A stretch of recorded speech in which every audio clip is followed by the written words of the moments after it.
प्यारे बच्चों नमस्कार। कैसे हैं आप? मैं आशा करती हूँ आप सभी घर पर स्वस्थ होंगे, सुरक्षित होंगे और अपनी पढ़ाई भी अच्छी तरह मन लगाकर कर रहे होंगे।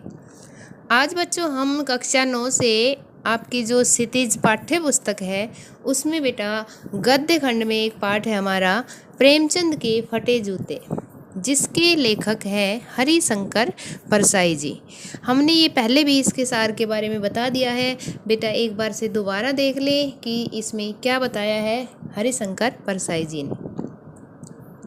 सबसे पहले लेखक द्वारा प्रेमचंद के चित्र का वर्णन किया है। जब लेखक ने प्रेमचंद जी की फोटो देखी उनकी पत्नी के साथ, तो क्या देखा उसमें? लेखक के सामने प्रेमचंद का एक चित्र है जिसमें वे अपनी पत्नी के साथ दिखाई दे रहे हैं। प्रेमचंद के सिर पर किसी मोटे कपड़े की टोपी है और उन्होंने धोती कुर्ता पहन रखा है। उनकी गालों की हड्डियां उभरी हुई है। घनी मूंछों के कारण चेहरा भरा भरा सा लगता है। पाँव में कैनवस के जूते हैं और उनके फीते भी ढंग से बंधे हुए नहीं है, यानी बेतरतीब है, अच्छी तरह बंधे नहीं है।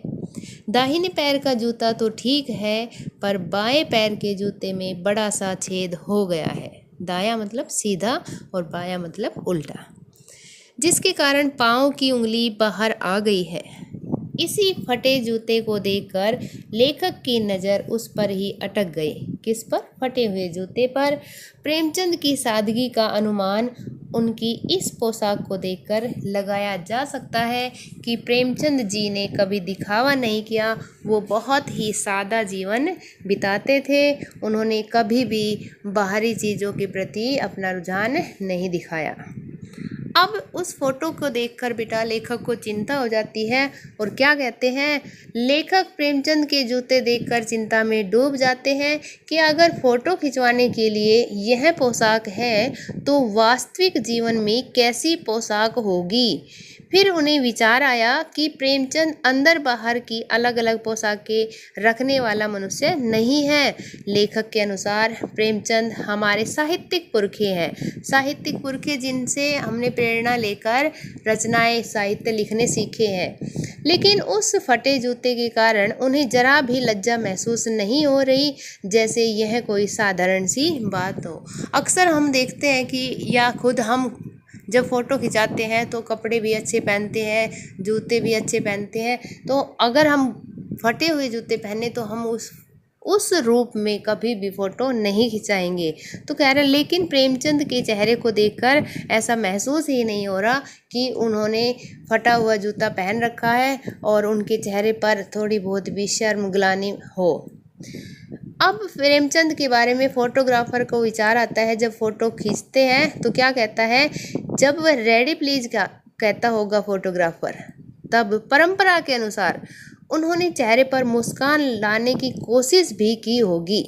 प्रेमचंद जी ने कोशिश की होगी कि थोड़ा सा तो मुस्कुराया जाए, क्योंकि अक्सर देखा है कि जब भी फोटोग्राफर रेडी प्लीज कहते हैं तो हम सारे काम छोड़कर बिल्कुल एक पोजीशन ले लेते हैं, एक स्थिति में खड़े हो जाते हैं और स्माइल लाने की कोशिश करते हैं।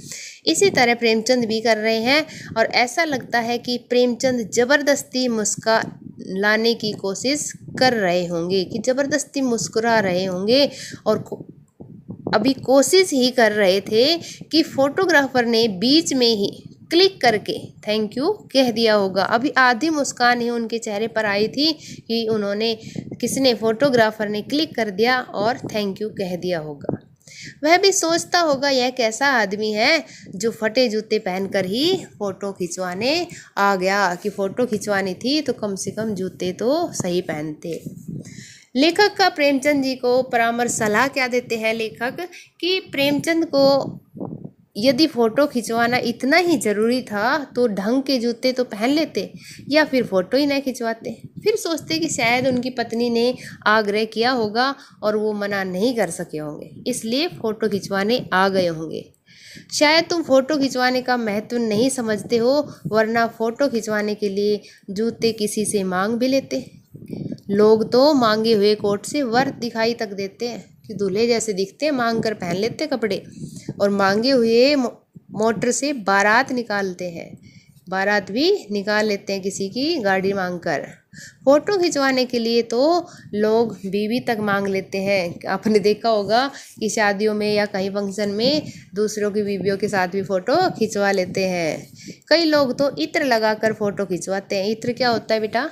इत्र जो परफ्यूम होती है, जो सेंट होती है, उसको कहते हैं। कि कुछ लोगों को तो ऐसा वहम होता है कि वो फ़ोटो खिंचवाने आते हैं तो खुशबू लगा कर आते हैं और उन्हें लगता है कि इस तरह से अगर हम फ़ोटो खिंचवाएंगे तो हमारी फ़ोटो में भी खुशबू आ जाएगी।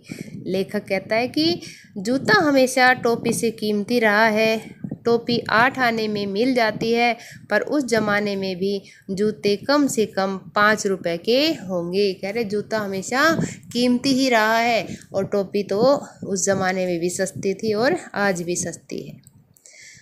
लेखक ने जब प्रेमचंद का फटा हुआ जूता देखा तो उन पर तरस भी आया। लेखक ने कहा कि वैसे मेरा जूता भी कोई अच्छी दशा में नहीं है, अच्छी हालत में नहीं है। भले ही ऊपर से अच्छा दिखाई देता हो, इसका अंगूठे के नीचे का तला फट गया है, परंतु उंगली तो ढकी हुई है। कम से कम मेरा ऊपर से जूता तो ठीक है, चाहे नीचे से मेरे पैर खून से लहूलुहान क्यों न हो जाए। पर शायद तुम नहीं जानते, मैं पर्दे का महत्व जानता हूँ और तुम नहीं जानते। पर्दे का अर्थ होता है छिपाना।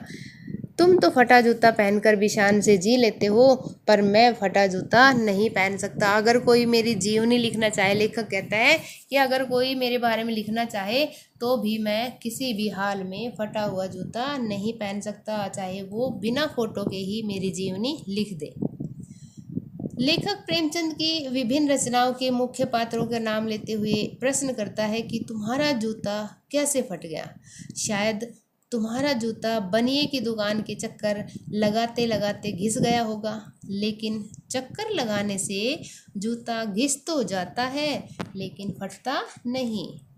कवि कुंभन दास का जूता भी फतेहपुर सीकरी आने जाने में घिस गया था और वे हरे नाम अलग से भूल गए थे। कुंभन दास जी थे, वो सीकरी फतेहपुर सीकरी जाते थे भगवान के दर्शन करने के लिए। भीड़ बहुत अधिक होती थी तो वे दर्शन भी नहीं कर पाए और कह रहे कि आने जाने में मेरी तो जूतियाँ ही घिस गई और मैं तो जूतियों के चक्कर में हरि के नाम को भी भूल गया। लेखक के अनुसार प्रेमचंद के फटे जूते का कुछ और ही रहस्य था। शायद तुम किसी सख्त चीज़ को ठोकर मारते रहे होंगे। लेखक कहता है कि प्रेमचंद जी शायद किसी कठोर चीज़ को ठोकर मारते रहे होंगे जिससे तुमने अपना जूता फाड़ लिया होगा, या तुमने रास्ते के किसी टीले पर अपना जूता आजमाया होगा, पर तुम उससे बचकर भी तो निकल सकते थे। यह तो समझौते की बात थी, लेकिन तुम तो समझौता कभी करते ही नहीं थे। तो यहाँ पर बेटा जो टीला शब्द है वो संघर्ष, मुसीबतों का प्रतीक माना गया है।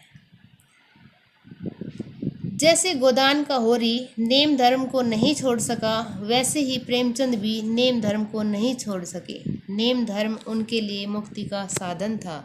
वो कहते कि जैसा है वैसे में ही जीना पसंद करते थे, उन्हें दिखावा पसंद नहीं था।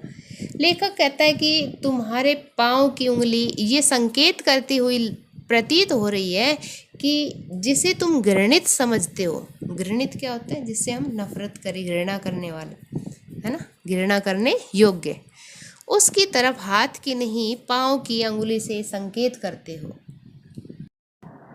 मैं तुम्हारी मुस्कान समझता हूँ और तुम जिस पर इशारा कर रहे हो यह भी समझता हूँ, क्योंकि हम अंगुली छिपाए और तलवी घिसाए चल रहे हैं, तुम शायद इन्हीं पर हंस रहे हो। प्रेमचंद जैसे कह रहे हो कि मैंने तो ठोकर मार मार कर अपना जूता फाड़ लिया और अंगुली बाहर निकल आई, पर पाँव तो बचा लिया और मैं चलता भी रहा, मगर तुम लोगों ने अपनी अंगुली को ढकने के लिए जूते के तले का नाश कर दिया और अब तुम लोग तो चल भी नहीं पाओगे।